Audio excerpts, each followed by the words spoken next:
ઓમ નમો નારાયણ. જય શ્રી કૃષ્ણ મિત્રો. ચેનલમાં ફરી એકવાર આપ સર્વેનું હાર્દિક સ્વાગત કરું છું. મિત્રો, નારાયણ કવચ અત્યંત પાવન અને શક્તિશાળી સ્તોત્ર છે જે શ્રીમદ ભાગવત મહાપુરાણમાં છઠ્ઠા સ્કંદના 8મા અધ્યાયમાં આવેલું છે. આ કવચનું પઠણ આપણી અંદર દૈવી શક્તિઓને જગાડે છે અને બધી જ બાજુઓથી આપણું રક્ષણ કરે છે અથવા તો રક્ષણ આપે છે. એટલે મિત્રો, કવચ પાઠ કરતા પહેલા ભગવાન વિષ્ણુ, નારાયણ, શ્રી હરિ તેમજ સર્વ દેવોને વિશ્વ શાંતિ અને આત્મશુદ્ધિ માટે પ્રાર્થના કરવી શ્રેયસ્કર ગણાય છે. તો આપણે આપણા પરિવાર માટે તેમજ વિશ્વના કલ્યાણ માટે શ્રી હરિને પ્રાર્થના કરીશું. પછી આપણે સંપૂર્ણ નારાયણ કવચનો પાઠ કરીશું. પ્રાર્થના. હે પરમ નારાયણ, અનંત અનાદિ વાસુદેવ, હે જગતના ત્રાતા, ધર્મના રક્ષક, આજે હું આપની શરણ આવી ભય મુક્તિ, શાંતિ અને શુદ્ધિ માટે હું મારા મન, વાણી અને કર્મથી આપની આરાધના કરું છું. હે દયાના સાગર, અમારી ભૂલ ચૂકને માફ કરી અમારું રક્ષણ કરો. આજનો નારાયણ કવચનો પાઠ કેવળ મારા માટે નહીં પણ સંસારના સર્વ જીવોના કલ્યાણ, શાંતિ અને પરમ શ્રેય માટે હું કરું છું. હે હરિ, મારા આંતરિક અને બાહ્ય દુઃખોને નાશ કરો. મને સત્પથ પર ચલાવો અને મારું મન હંમેશા આપના ચરણોમાં અડગ રહે એવી કૃપા દ્રષ્ટિ કરો. ઓમ નમો નારાયણ. તો મિત્રો, આપણે નારાયણ કવચનો આ પાઠ સંપૂર્ણ સાંભળીશું, તો જ એમાં કહેવામાં આવેલું ફળ કથન આપણે પ્રાપ્ત કરી શકીશું. તો મિત્રો, આપણે નારાયણ કવચ સાંભળતા પહેલા કોમેન્ટની અંદર જય શ્રી કૃષ્ણ લખીશું અને ત્યાર પછી આપણે સંપૂર્ણ નારાયણ કવચ સાંભળીશું. અને સાંભળ્યા પછી પણ આપણા જે પણ મિત્રો હોય એમને પણ જરૂરથી શેર કરીશું. તો ચાલો આપણે શરૂ કરીએ છીએ નારાયણ કવચનો પાઠ. શ્રીમદ ભાગવતના છઠ્ઠા સ્કંદના 8મા અધ્યાયમાં શ્રી નારાયણ કવચ ત્વષ્ટા ઋષિના પુત્ર વિશ્વરૂપ ઇન્દ્રને કહે છે. વિશ્વરૂપ કહે છે, જ્યારે ભયનો સમય પાસે આવ્યો હોય ત્યારે મનુષ્ય હાથ પગ ધોઈ આચમન કરી ઉત્તર દિશા તરફ મુખ રાખી નારાયણ કવચનો પાઠ કરવો. જ્યારે ભય આવે ત્યારે શ્રી નારાયણ રૂપ નામનું બખ્તર ધારણ કરવું. ગરુડની પીઠ પર ચરણ કમળ ધારણ કરનારા, 8 સિદ્ધિઓ વાળા, 8 બાહુઓ વાળા અને તે 8 બાહુઓ વિશે શંખ, ચક્ર, ઢાલ, ગદા, બાણ, ધનુષ તથા પાસને ધારણ કરનારા શ્રી હરિ મારી સર્વ પ્રકારે રક્ષા કરો. જળમાં મત્સ્ય અવતારધારી ભગવાન જલ તંતુઓથી તથા વરુણના પાસથી મારી રક્ષા કરો. માયાથી પટુક બનેલા વામનજી સ્થળમાં મારી રક્ષા કરો. શ્રી વિશ્વરૂપ ત્રિવિક્રમ ભગવાન આકાશમાં મારી રક્ષા કરો.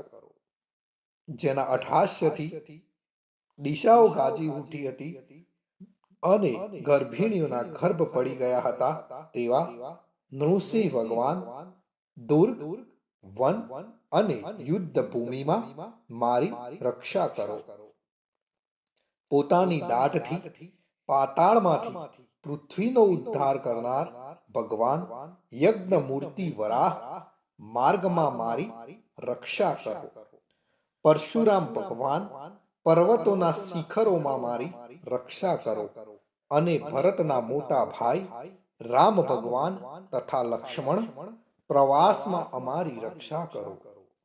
ઉગ્ર ધર્મ અને પ્રમાદથી નારાયણ ભગવાન મારી રક્ષા કરો. નિંદાથી નર ભગવાન ને યોગ ભ્રષ્ટ થતા યોગેશ્વર દત્તાત્રેય ભગવાન મારી રક્ષા કરો. ત્રણેય ગુણોના સ્વામી ભગવાન કપિલ કર્મ બંધનથી મારી રક્ષા કરો. સનંત કુમાર કામદેવથી મારી રક્ષા કરો. હયગ્રીહ ભગવાન રસ્તામાંથી જતા અને દેવોને પ્રણામ ન કરવા રૂપી અપરાધમાંથી મારી રક્ષા કરો.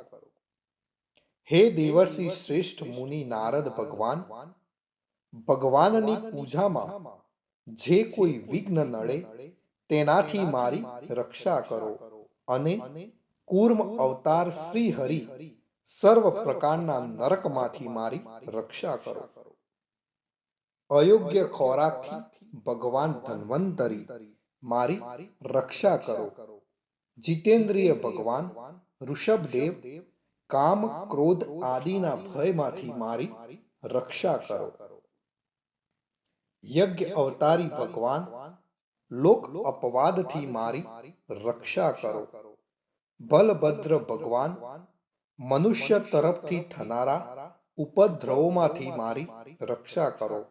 અને ક્રોધાવેશ સર્પ ગણોથી શેષ ભગવાન મારી રક્ષા કરો. ભગવાન વેદવ્યાસ અજ્ઞાનથી મારી રક્ષા કરો. આ પાખંડીઓના ટોળામાંથી ભગવાન બુદ્ધ મારી રક્ષા કરો. ધર્મની રક્ષા કરવા માટે અવતાર લેનાર ભગવાન કલ્કી કાળના મળરૂપ આ કળિયુગથી મારી રક્ષા કરો. હે કેશવ ભગવાન પ્રભાતમાં ગદાથી મારી રક્ષા કરો. હે વેણુધર ભગવાન ગોવિંદ આ સંકટ કાળમાં મારી રક્ષા કરો. ઉદાત શક્તિ નારાયણ ભગવાન પ્રાહન કાળમાં મારી રક્ષા કરો. અને ચક્રધારી ભગવાન વિષ્ણુ મધ્યાહન કાળમાં મારી રક્ષા કરો. મધુ દૈત્યને મારનારા ઉગ્ર ધનુર્ધારી ભગવાન ત્રીજા પહોરમાં મારી રક્ષા કરો. બ્રહ્મા, વિષ્ણુ અને રુદ્ર એ ત્રણ મૂર્તિવાળા ભગવાન માધવ સાય કાળમાં મારી રક્ષા કરો. ઇન્દ્રિયોના સ્વામી ઋષિકેશ ભગવાન પ્રદોષ કાળમાં મારી રક્ષા કરો.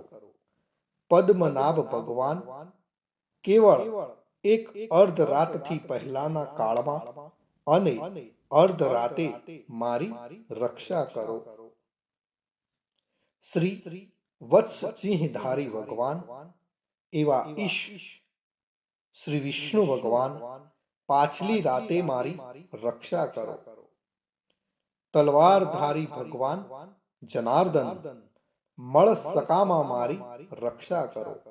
દામોદર ભગવાન સંપૂર્ણ સંધ્યાઓમાં મારી રક્ષા કરો. કાળ મૂર્તિ ભગવાન વિશ્વેશ્વર સૂર્યોદય પહેલાના કાળમાં મારી રક્ષા કરો.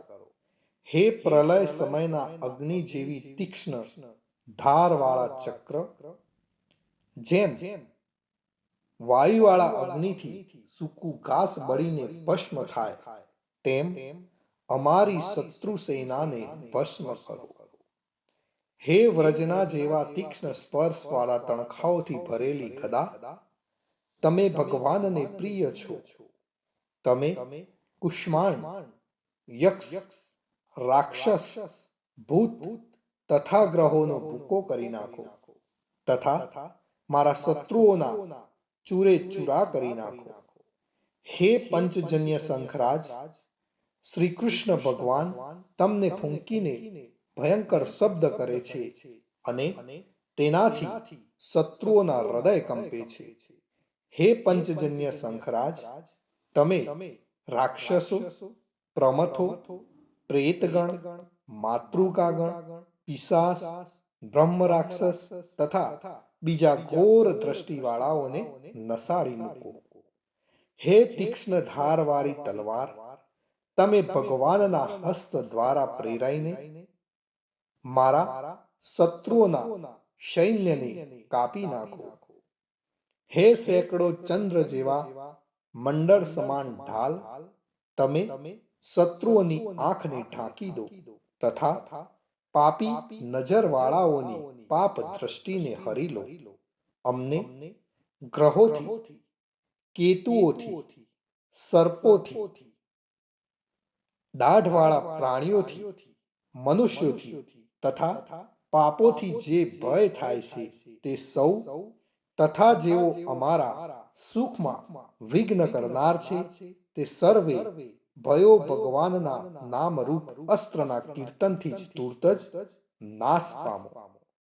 વૈદિક સ્ત્રોતોથી સ્તુતિ કરાયેલા વેદમય તથા સમર્થ ગરુડ ભગવાન સર્વ સંકટોમાં મારી રક્ષા કરો તથા વિશ્વસેન ભગવાન પણ પોતાના નામો લેવા વડે સર્વ સંકટોમાંથી મારી રક્ષા કરો. શ્રી હરિના નામ, રૂપ, વાહન અને આયુધો સર્વ દુઃખોમાંથી અમારી રક્ષા કરો. ભગવાનના મુખ્ય પાર્ષદો અમારી બુદ્ધિ, ઇન્દ્રિય, મન તથા પ્રાણની રક્ષા કરો. આ સાકાર નિરાકાર જે કંઈ જગત છે સર્વ ભગવાનનું જ સ્વરૂપ છે.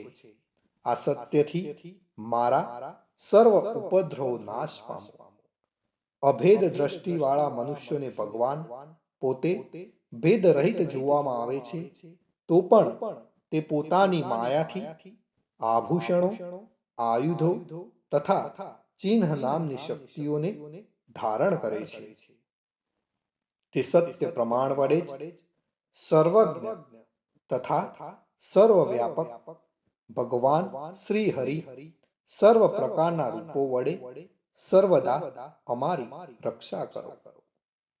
શ્રી નૃસિંહ નામના ઉચ્ચારણથી જ જળ, વાયુ, અગ્નિ આદિનો પ્રભાવ પોતાના તેજથી દૂર કર્યો છે.